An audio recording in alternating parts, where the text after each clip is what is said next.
Hayyee akka fuunee hordoftoota maatii Yaaqoob YouTube channel kun YouTube keessan Yaaqoob YouTube channelii. Yaaqoob YouTube channel arras barumsa mata duree haaraadhaan qabatee as deebi'ee jira. Maatii keenya kan hin taane YouTube keenya kana subscribe gootanii maatii keenyatti akka dabalamtan. Kanneen maatii haatan immoo laayikii, sheer, koomentii gootanii hiriyoota keessan biraan akka inni ga'uuf akka gumaacha baatan kabajaaf jaalalaan isin gaafanna. Kun YouTube keessan Yaaqoob YouTube channelii ani Barsaa Yaaqoobiiti. Yaaqoob YouTube channel barumsa afaan Oromoo as karaa YouTube barsiisuu kana bilbila harka keessanii kanneen barachuudhaaf fedhaaf hawwii jaalala guddaa qabdan karaa lakkoofsa bilbilaa toora iskiriinitti argamu kanaan nuuf bilbiltanii eloo jettanii karaa Imoo, karaa Telegiraamii, karaa Zuumii, karaa Waasappii, karaa kanaaf kana kan fakkaatanii karaa isinii mijate hundumaa barachuu ni dandeessu isiniin jenna. Kun YouTube keessan Yaaqoob YouTube channelii ani Barsaa Yaaqoobiiti. Har'as mata dureen nuti har'a waliin barannu jechoota sagalee jabaataa dheeraa qaban jedha. Jechoota sagalee maal qaban jedha? Jechoota sagalee jabaataa dheeraa qaban kanneen kana waliin baranna jechaadha. Jechoota sagalee jabaataa dheeraa qaban waliin barannu Yaaqoob YouTube channel irraa har'a. Tole jechoota sagalee jabaataa dheeraa qaban jechuun maal jechuudha? Jechi sagalee jabaataa fi dheeraa jedhu hiika isaa jalqaba. Jabaataa kan jedhu sagalee jabaa kan jedhu sagaleen sunii qubeen dubbifamaa gosti lamni walitti aanee yoo barreeffame akka jirraa baalam, daalam yookaan faalam warroota dubbifamaa jenne 21 sun walitti aananii yeroo isaan barraa'anii argaman maal ta'aniiru jedhamu? Jabaataniiru jedhamu. Isaan jabaataniiru jedhamu. Dheeraadha kan jedhamu immoo qubee dubbachiistuu 5 warra isin hin jenne sun A, E, I fa'aa warri sun warroota 5 sun akka carraatee E haa ta'u, I haa ta'u, O haa ta'u lama ta'anii barraa'anii jecha keessatti yoo argaman isaan maal jedhamu jennee? Isaan immoo dheeraadha jedhamu jennee turre jechaadha. Amma egaa kanneen jabaataa dheeraa qaban jabaataa dheeraallee miti gabaabaallee qabaachuu danda'u akkasuma illee laafaallee qabaachuu danda'u sagalee laafaallee qabaachuu danda'u isaan sana waliin baranaa jechaadha. Jalqaba irratti kan argannu kun maal jedhaa? Dubbisaamee kana kan dubbisaamee seekendii tokkoon isinii kenna. Tole dubbisneettu. Tole dubbisneettu dhiyaadha. Maal jedha kuni? Ga moo jii jedha. Dubbisaamee maal jedha? Gammoojjii jedha kun. Gammoojjii jedha. Gammoojjii kan jedhu kana keessatti gaan gabaabaadha. Maan jabaataa dheeraadha. Jaanis jabaataa dheeraadha.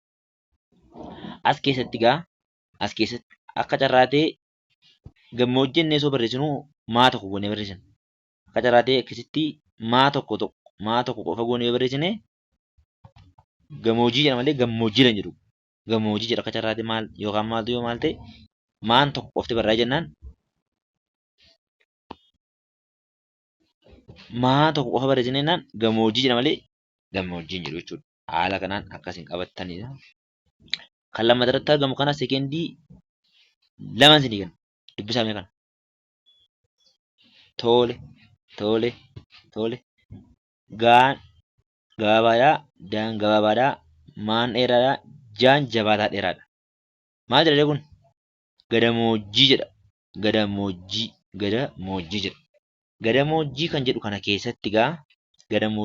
jedhu kana keessatti wanta nuti beekuu qabnu gaamaadhaa, gaan gabaabaadhaa, daan gabaabaadhaa, maan dheeraadhaa, jaan illee dheeraadha. Jabaataadhas dheeraadhas. Innillee akka kana.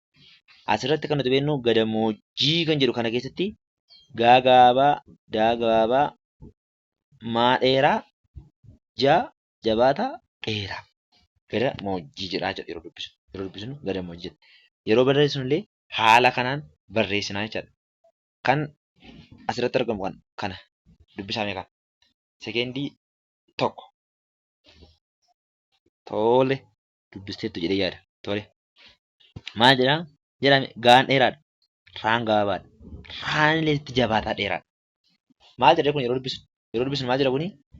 Gaararraa jedhaan. Gaararraa jedhee barreeffama. Gaararraa jedha. Gaararraa akkasitti dubbifama.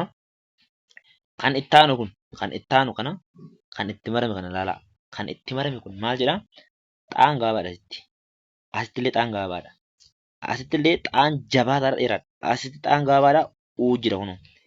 Waan nuti kanaan dura isinitti hin himne tokkotu jira as keessa kan isin beekuu qabdan. Qubaa ilaa ishiin akka tuqaatti argaa jirtu kun hudhaa jedhamti isheen. Isheen maal jedhamti? Hudhaa jedhamti. Hudhaa. Waa'ee hudhaa viidiyoo tokko waliin hojjenna. Viidiyoo tokko waliin hojjenna. Viidiyoo tokko waliin hojjennee waa'ee sanaa sirriitti hubachuu yaalla. Har'aaf barumsa keenya gabaabsuudhaaf. Kana gaafa dubbisnu kun xaxaxaata'uu jedhaan. Xaxaxaata'uu jedha. Xaxaxaata'uu kan jedhu keessatti xaan gabaabaan tokko lama xaa gabaabaa lama qabna. Xaa jabaataa dheeraa tokko qabna. Xaa gabaabaan dira jira. Uwwiin dedda jira. Uwwiin dedda jira. Kanaafuu yeroo dubbisnu maal jedhama? Xaxaxaata'uu. Xaxaxaata'uu jedhamaa jechuudha. Yeroo dubbisnu maalitti dubbisna? Xaxaxaata'uutti dubbisnaa jechuudha. Kan itti aanu kana dubbisame. Kana dubbisaa. Xaaxa'uu jedha kun. Xaaxa'uu. Kan olii kun maal jedha? Xaaxa'uu jedha kan olii. Kun garuu xaaxa'uu jedha. Xaaxa'uu. Xaaxa'uu jedha. Garaagarummaan isaanii akka kana hubachuu qabdu. Kan itti aanu dubbisaa kana. Sekeendii 2. Tole. Tole. Maal jedha kuni? Waajjira laagaa jedhan. Kun maal jedha? Wallaggaa jedha. Wallaggaa. Wallaggaa jedha. Wallaggaa. Wallaggaa. Wallaggaa kan jedhatti waan asitti gabaabaadha. Laan jabaataa dheeraadha. Gaan jabaataa dheeraadha. Gaan illee jabaataa dheeraadha. Gaan jabaataa dheeraadha. Kan akkasitti hubachuu qabdu. Kan biraan kan dubbisame kun maal jedha? Haramaayyaa. Haramaayyaa jedha. Haramaayyaa kan jedhu keessatti haan gabaabaadha. Raan gabaabaadha. Maan gabaabaadha. Yaan jabaataa dheeraadha. Yaan immoo asitti dhaaba. Yaan asitti yaan maalidha? Yaan jabaataa dheeraadha jecha. Haala kanaan barreessinee dubbisna yeroo dubbisnu. Akka hin daganne. Tole. Tole jechi gabaabaa gara dhumaarratti argamu kan dubbisame. Sekeendii 2. Tole dubbistaniittu. Kun maal jedha? Kun maal jedha? Xaan gabaabaadha. Dhiin gabaabaadha. Dheen gabaabaadha. Saan dheeraadha. Maal jedha kuni? Dhidheessaa. Dhidheessaa jedha. Dhidheessaa kan jedhu kun dhidheessaa kan jedhu kuni dhaa gabaabaa, dhii gabaabaa, dhee gabaabaa, saa jabaataa dheeraadha. Dhidheessaa jennee dubbisna yeroo kana dubbisnu. Maal jennee dubbisna? Dhidheessaa jenneetu waliin dubbisnaa jechaadha. Amma gaa jechoota gara walitti gabaabaa dheeraa jabaataa jennu kana jecha sana fannee hima salphaa ta'e tokko ittiin ijaarra. Faana ta'a. Fakkeenyaaf kana maal jennee dubbisnee ture yeroo gara walitti dubbisne. Kana maal jennee dubbisne? Gammoojjii jennee dubbisne. Amma waa'ee gammoojjii jedhu waa'ee gammoojjii ibsi yoo jedhamne barreeffama afaan Oromoodhaan akkamitti fayyadamnaa? Dubbisame kan. Kan dubbisaa. Qilleensi gammoojjii baay'ee ho'aan jedhu kun. Qilleensi gammoojjii baay'ee ho'a. Dhugaadha kun. Kanaafuu qilleensi gammoojjii baay'ee ho'a.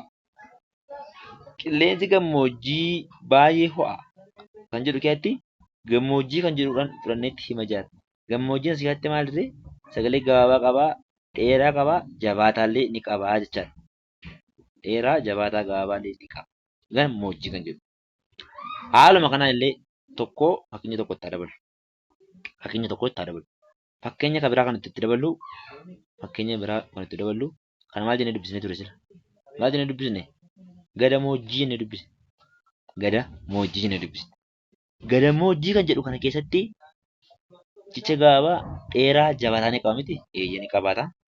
Gadamoojjii kan jedhu fudhannee jecha sana fudhannee hima ittiin ijaarame. Akka sirna gadaatti namni umuriin isaa 80 ol ta'e gadamoojjii ta'eera jedhama. Dhugaa moo soba? Dhugaadha. Akka sirna gadaatti namni umuriin isaa 80 ol ta'e maal ta'e jedhama? Gadamoojjii ta'eera jedhama. Kun dhugaa lafa jirudha jechaadha. Dhugaa lafa jirudha kun. Dhugaa lafa jirudha. Kanaafiyyuu gadamoojjii kan jedhu fudhanneetu maal ittiin hojjennee? Jecha gadamoojjii fudhannee hima ittiin ijaarree jechaadha. Egaan hordoftoota keenya kun yuutuuba keessan Yaaqoob yuutuub chaanaal. Sabskiraayib kun godhatanan yuutuuba keenya sabskiraayib godhaa maatii ta'a. Laayikii sheer godhaatii hiriyoota keessan biraa kan goof gahee keessan bahadhaa jennee kabajaaf jalaan Yaaqoob yuutuub chaanaal isin gaafata. Barumsa kana onlaayiniidhaan barachuu kan fedha qabdan lakkoofsa bilbilaa iskiriinitti argamu nu bilbiltanii barachuu ni dandeessu. Kun yuutuuba keessan Yaaqoob yuutuub chaanaal. Horaa bulaa deebanaa haga viidiyoo biraan itti deebinutti.